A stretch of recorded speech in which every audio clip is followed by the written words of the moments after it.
kun sideed boqol sagaashan iyo sagaalkii ayaa daraawiishtu talo ku gaadhay mar haddii ay damacsan tahay inay diinta noolayso dariiqada saalixiyana ay bulaasho faafto mabaadi'deedu gaalo iyo la jirkeedna ay ku jihaado dad iyo duunyo hub iyo ragna ay tabcato ayay hal mara waxay go'aansadeen inay ka ruqaansadaan degalkii ay yaaleen xagga galbeedna ay u ruqaansadaan dabadeedna waxay baroosinka aasteen tog dheer ood weyne iyo agagaarkeeda iyagoo ay ujeedkoodu ahayd inay la hadlaan dadka halkaa degan taageero garab iyo gaashaanna ay dhaqdhaqaaqa uga helaan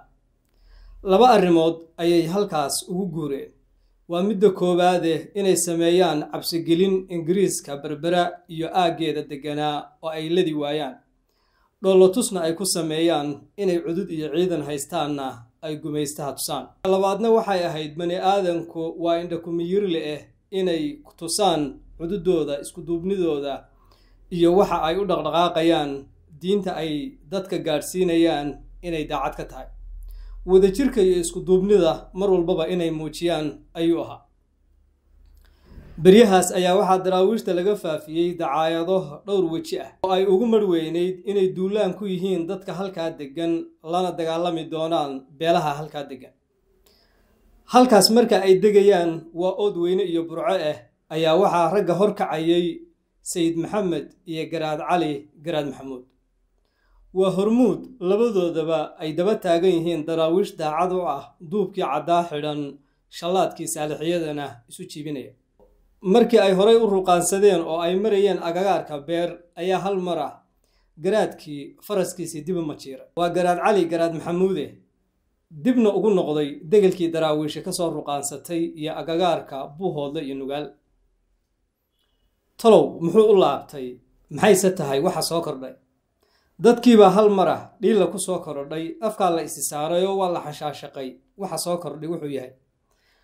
laba dhinac labadaba waxbaa la iska tusay garaadka laabashadiisu ma khilaaf bay salka ku haysaa isaga iyo sayidka soo kala dhex galay waa la isxansaday ta kalena waxay ahayd talow duulaanku halkuu ku wajahan yahay oo lagu dhardhaari doonaa ciidankan 5,000 kor u dhaafaya fardoolaydan bunduqa ku gaashaaman hayeeshee waxay u sii gudbeen dhinaca sheekh waxaa deganay dariiqo axmediye ah iyadiina cagta la mariyey degel iyo dambasna waa laga yeelay waxaa beryahaas faaftay dacaayadahaasa umadhka weyn daraawiishna la leeyahay waxay ku duulaansan yihiin dadka deegaanada degan waxaa kale oo dacaayadaha ka mid ahaa inay tahay meesha ay ku socdaan dabna qabadsiin doonaani berbera inay tahay waxaa warkaasi gaadhay dadkii deganaa berbera soomaalidii maxamiyadda ahayd ingiriiskii iyo hindidii halkaa ka ganacsan jirtay hayeeshee hindidii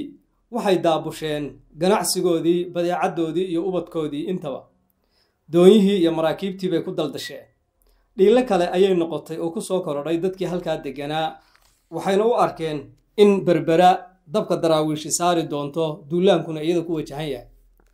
muddo dhan baan cabsi la ladi jirin walbahaar iyo walwalna lagu seexan jiray laguna soo toosi jiray agas 1899 ayay ahayd markii ceelka burco ay baroosinka ku aasteen in muddo ana ay deganaayeen markii ay dariiqadii axmediya ee sheekh deganayd daraawiish cagta soo marisay ciidanka waxaa lagu sheegay inay 5,000 oo dabley ah kor u dhaafayeen fardihiina ku jooga qoryahoodii bundu ahaana wata hayeeshee waxaa la isweydiiyaa hubku xaguu uga iman jiray xagayse ka keeni jireen inta aanan hubka iyo halkay ka keeni jireen u gudagelin daraawiishi waxay dib ugu soo laabatay degaladii ay ka ruqaansatay iyadoo garaadkeena weli uusan xarunta mar labaad soo tamadin inkasta oo waayo dambe dadkii ay halkaa ugu tageen ood weyne burco iyo inta galbeed ka xigta beelaha ayay la shireen beelbeel ayay u qaabileen waxay u sheegeen mabaadi'dooda dhaqdhaqaaqooda iyo waxa uu daaran yahay beelihii intooda badan way soo dhoweeyeen wacad iyo ballanna waa la kala dhigtay inkastoo waayihii dambe ay ku wacad fureen foolxumana ay kala kulmeen wacad furkii oo waayo daraawiishi waxay xalaashatay dhiigooda iyo dhaqankooda intaba dadkooda oo la laayo haddiiba la helo iyo xoolahooda oo hanti daraawiisheeda markii ay gacanta soo gasho daraawiishi hub iyo waxay ku dadaalaysay rag inay hesho si kastaba ha ku soo galeene waxayna u arkayeen maxamiyadda ingiriiska oo dadka ingiriiska daba taagan una adeegaya inay xoolahooda xalaal yihiin inay qaataan diintana ugu adeegaan dalkan ku xoreeyaan. dayrta la odhan jiray tawasulley gugii ka dambeeyey ayaa xagga bariga daraawiishi uga soo ruqaansatay deegaanadaas aynu soo carrabown. ololihii daraawiisheed ee dab iyo dad urursiga ahaabaa halkii ka sii socda. nugaal baa looga imanayey iyo beelihii uu sayidku ka dhashay oo uu si gaara ugu gacan haadinayay xaruntana soo buux dhaafinayay. waxay degeen dhuuglihii wudhudh ee beeraha wanaagsanaa. halkaas markay degeen sayidku wuxuu dhismaha u adkeeyey qaab dhismeedkii daraawiisheed. wuxuu sameeyey qolo khusuusi ah sayidka la talisa had iyo jeerna jilib culusta talada haysa kana go'do ah. go-aanka ugu dambeeyana sayidka afkiisa laga dhowro. wuxuu kale oo sameeyey qolyo kale timam kale oo iyaguna daraawiish ah oo loo gaaray looguna duceeyey inay gaadhka hayaan meel kasta oo daraawiish laga soo weereymi karana ay isha ku hayaan. waa ilaalo eega ah afarta baynijiheena xarumaha ka xiga cadowgana ka waardiyeeya geed dheer caaradiina had iyo jeer ku jooga. farasba farasku ka sheegan yahay ayay wataan.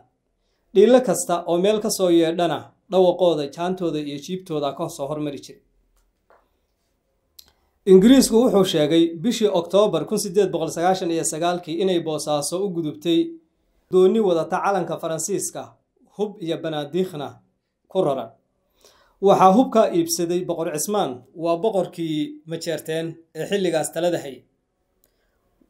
halkaas ayuu boqorkii markuu la wareegay hubkii iyo rasaastii ay doontaasi siday ayuu Sayid Maxamed Cabdillah Xasan u soo gudbiyey iyo xaruntii daraawiishta. haddaba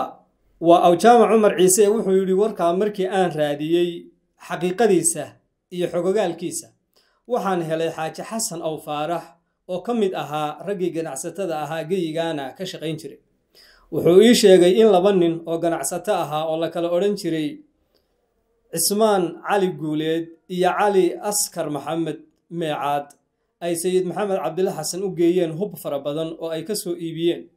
dekedaha Boosaaso iyo Jabuuti. waana halka ay uga iman jirtay hubka iyo rasaasta daraawiishi ku dagaalgali jirtay marka laga reebo goobahii ay ingiriiska iskaga hor yimaadeen midkii ay ragga dushooda iyo meydka ka dul furan jireen. garaadkii iyo sayidku maxay kala muteen goormaasay isku soo laabteen. garaad cali garaad maxamuud sidii buu xarunta uga maqnaa. sayidku wuxuu diray ergo garaadka u tagta kuna soo qancisa mabaadi'dii daraawiisheed dib u gurashana garaadka aan marna looga fadhiyo. hayeeshee garaadku wuxuu gacanta ku hayay talada nugaal hawd iyo inta u ogogole. sayidku wuxuu diray rag uu isleeyahay garaadku waxbuu ka maqlayaa xigto dhowna u ah xarunta daraawiisheedna lafdhabar u ah. garaadkii markii loo tegey arrintiina loo sheegay la yidhi adiga iyo sayidku waxaanu rabnaa inaad wada hadashaan arrimaha idin dhex yaalana ka arrinsataan. wadahadal dheer kadib garaadkii wuu aqbalay inuu sayidka u tago wadahadalna ula yeesho. garaad dariiqada qaado xaruntana ku soo biir ayay ku yidhaahdeen daraawiishtii duubcadda ahayd ee garaadka u tagtay. garaadkii wuxuu ugu jawaabay wadaadka masale diineed ku qabsan maayo laakiin talada tolkay yuusan iigu iman. 2 qoodh oo isqardabtay taladana isla seegay ayay ahaayeen. waxaa dhacay garaadkii inuu ku soo laabtay xaruntii isagoo oo u socdo wadahadal ay wada hadlaan isaga iyo Sayid Maxamed Cabdillah Xasan. hayeeshee markuu xaruntii yimid sooriyo kaftan wada fadhi kadib sayidku wuxuu yidhi garaad aan wada hadallo oo qol gaara labadeennu aynu gallo.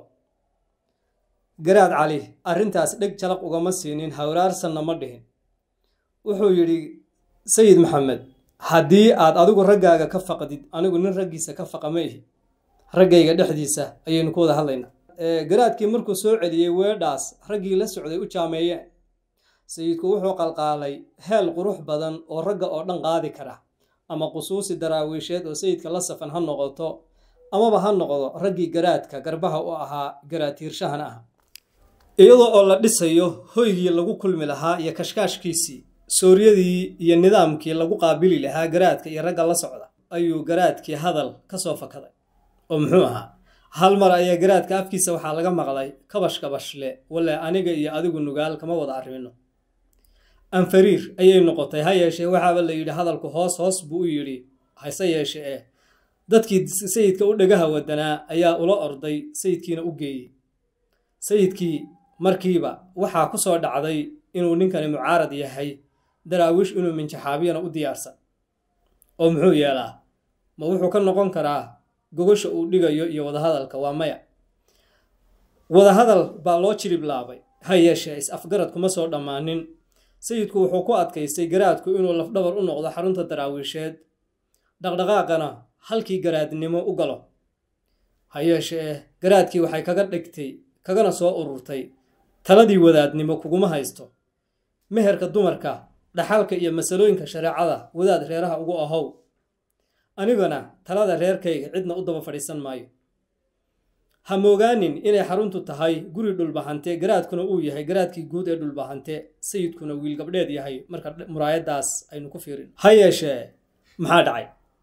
waxaa dhacay markii ay taariikhdu maraysay Oktoobar 1899 ayaa si sir ah waxaa lagu ogaaday garaadku inuu qoray 2 warqadood oo uu midna u qoray boqor Cismaan waa boqorkii Majeerteen oo ka talin jiray Hobyo iyo Baargaal bari iyo xeebaha Boosaaso ka arrimin jiray midna uu u qoray taliskii Ingiriiska ee saldhigiisu ahaa Berbera waraaqahaas oo uu ku qoray inuu helo hub uu ku dagaalamo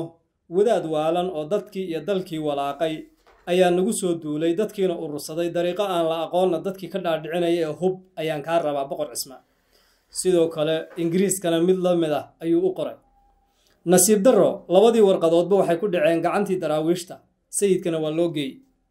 sayidkii waraaqihii markuu akhriyey qusuusidiina ay waraaqihii gaadheen maxay go'aansadeen waxaa la go'aansaday garaadka in la gawawaro naftana la dhaafiyo waxaa la diray tiro gaadma ah oo garaadka dhigta dhiigga u soo darta tiro lagu sheegay 12 marna lagu sheegay 11 oo wareematadii daraawiishta ah ayaa garaadkii xilli indhuhu aysan badnayn dhigta dhiigga u daray naftana dhaafiyey soo anfariir iyo afkalaqaad ma ah maxaa xigay wari iyo kabash ayaa ka dambeysay daraawiish waabaa u bariyey markii garaadkii uu gacantooda ku baxay geyiga ay degan yihiin garaadkiisii beelihii dhulbahante u badnaa ee daraawiishta xarunteeda soo tamadinayay ayaa hal mar ah dib u wada jeestay xaruntii daraawiish baa la cidleeyey beelbeel baa loo faqay wixii la yeeli lahaa intii lagu maqnaa ayaa sayidkii iyo ciidamadiisii gaarka u ahaa daacaddana u ahaay hal mar fardaha boobeen waddadana cagta saare oo xagay ku socdaan mar haddii reerihii uu dhex deganaa dhexdooda ka gadaboobay garaadkoodiina uu dhigta dhiigga u daray ma fadhi baa yaal baridaa la jafjaftay fardahana waa la dulaalay waxaa loo jahaystay haradigeed iyo halkii uu ogaadeen ku ogaa wuxuu sii istaagay haradigeed iyo reer tolkii halkii uu ku ogaa halkaas muxuu kala kulmay maxay ku wada hadleen ma la soo dhaweeyey mise gaashaanka lagu dhuftay dhaqdhaqaaqiisa ma lala diriiray mise waa loo dabaaldegay waa barnaamijkeena xiga biidnillaahi alkariim intaas ayaynu ku soo afmeeraynaa barnaamijkeena sahanka sugaanta iyo sooyaalka Soomaalida qaybtiisii 6 oo aynu ku eegaynay dhaqdhaqaaqii daraawiishta iyo kacaankii Sayid Maxamed Cabdilla Xasan